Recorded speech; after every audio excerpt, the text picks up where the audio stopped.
Bom dia. Eu acho que é até injusto da nossa parte dizer que nós colocamos na briga, né? Tem um mérito também do adversário, eles se colocaram nessa condição. Não foi só os 3 pontos que chegaram aos 44, mas toda a campanha que vem sendo de recuperação. Nós enfrentamos um adversário que vinha 5 jogos de invencibilidade, então eles se colocaram nessa condição.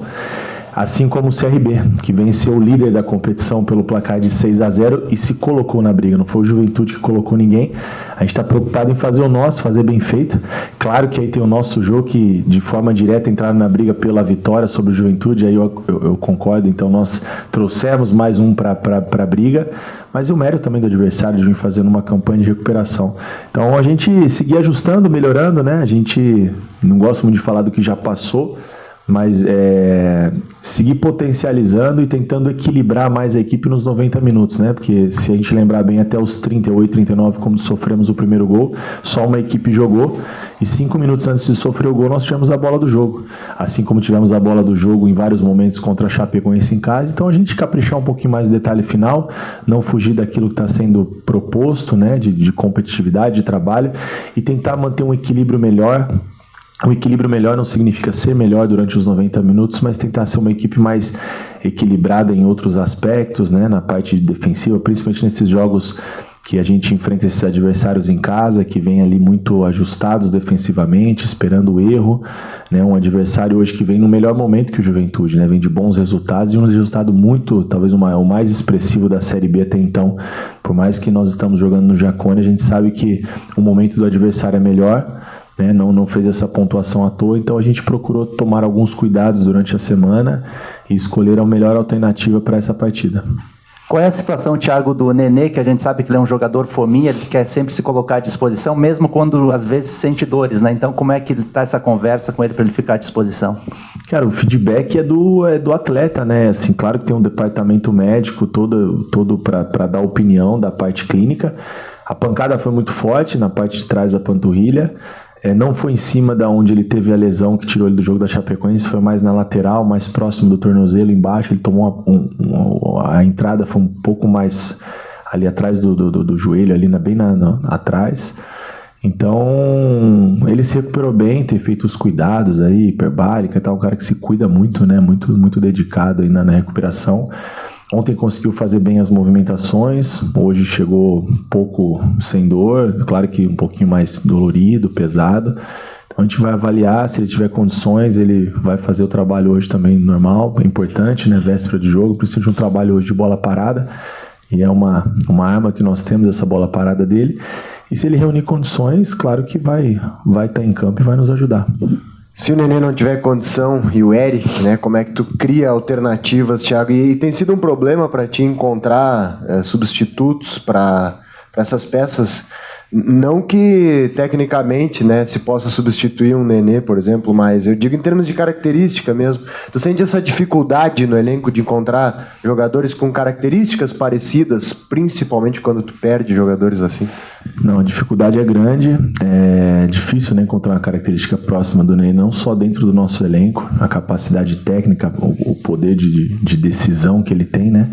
Nós tentamos algumas situações com o Matheus Vargas, quando o Nenê não jogou. Podemos ter ali a alternativa de jogar com um atacante a mais, até por se tratar de um jogo dentro de casa. Mas essa dificuldade em cima de encontrar peças ali, por exemplo, vou voltar um pouquinho no passado, nós não conseguimos suprir a saída de um centroavante como o Rodrigo. Dentro do elenco não tínhamos essa característica, fomos buscar no mercado e não vamos ter. Não adianta o torcedor esperar um 9 como o Rodrigo aqui, que hoje é muito escasso no mercado e infelizmente fez falta, vem fazendo, e a gente tem procurado alternativas, né? Não lamentando o que aconteceu, os que se foram, né? Valorizando os que estão aqui, mas a gente sabe que foge da característica, daquele modelo bem definido que no início estava muito bem ajustado, mas isso é um desafio, a gente tendo que nos encontrarmos, nos reorganizarmos durante a competição e num momento muito delicado da competição. Aí teve essa baixa do Eric na última partida, então a gente procura valorizar o que nós temos aqui, de alguma maneira encontrar alternativas para tirar o melhor de cada atleta, mesmo que a gente tenha que mudar um pouco a maneira que a equipe vinha jogando. A utilização por 3 atacantes ou até mesmo 4 jogadores no meio para definir vai passar pela condição física do Nenê ou também pode ter 3 atacantes com o Nenê em campo? Não, podem ter 3 atacantes com o Nenê em campo. A situação que nós trabalhamos assim, é mais a peça que substitui o Nenê, mas a distribuição pode ter os 3 com o Nenê em campo. Na quarta-feira nós fizemos um trabalho que o Nenê participou parte do trabalho, não como o de ontem que ele fez quase todo, e aí nós fizemos uma outra alternativa sem os 3 atacantes, mas ontem nós criamos alternativas dos 3 atacantes com ou sem o Nenê. É uma possibilidade, né? O Eric é um jogador de muita velocidade, muita força, tem um poder de finalização também, pode ser uma situação que a gente opte para essa partida. O Talhari está chegando, fez seu primeiro jogo recentemente, né? Como é que você está criando alternativas para que ele também apresente o seu melhor futebol e se coloque à disposição como peça importante agora nessa reta final? O Talhari é um jogador, como eu falei, né? Um 9 de mobilidade, diferente do Rodrigo, tem um poder de finalização muito bom também, mas não é um cara ali que segura, que sustenta aquela bola final, aquele cara que está sempre aquela presença diária, né? Um cara que flutua um pouco mais, então a gente criar essas alternativas para poder usar o melhor do Talhari. Não temos como fazer o Talhari ter a característica do Rodrigo, então a gente tem que se adaptar a isso. Como eu falei, é ruim a gente ter que se adaptar a isso nesse momento da competição, momento que tudo se afunila, né? 1 ponto ali do G4, as equipes se fortalecendo. Eu falei muito isso depois do jogo do Atlético Goianiense, a gente batendo um papo meio informal ali com o pessoal da diretoria, e a gente viu como as equipes se fortaleceram, né? O Atlético tem sido, acho que talvez a equipe que mais investiu nessa janela, né? Jogadores do nível do Dodô, Baralhas, Matheus Peixoto, Esteves, então... e nós tivemos aí algumas baixas que nós não imaginávamos, né?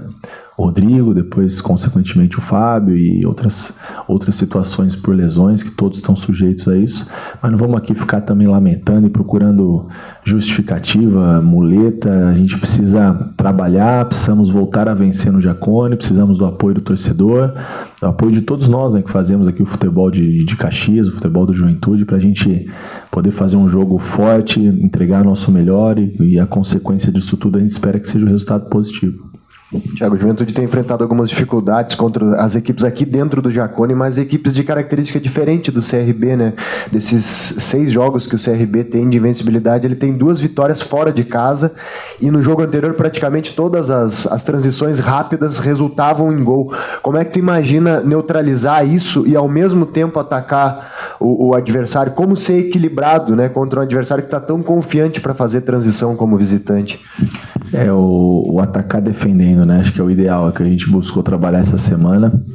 Os nossos comportamentos quando não se tem a bola, a gente um pouco mais equilibrado e organizado no setor defensivo. Não que não estivéssemos dessa maneira, no jogo do Atlético não funcionou.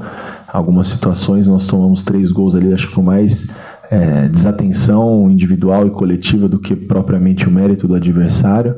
Antes do Atlético, acho que a equipe vinha aí 3, 4 rodadas sem sofrer gols, então, e esse equilíbrio ofensivo e defensivo, ele começa na parte ofensiva. Então, quanto mais a gente tiver a bola, quanto mais a gente controlar o jogo, é óbvio que nós vamos arriscar mais, a gente precisa se expor um pouquinho mais, jogando dentro de casa, precisando, né, retomar o caminho das vitórias, e vai ser importante, de novo, uma vitória, né, no Jacone, na nossa casa, diante do nosso torcedor. Nós queremos muito isso, mas que isso não se torne para nós motivo de uma pressão em excesso. As coisas vão acontecer de maneira natural.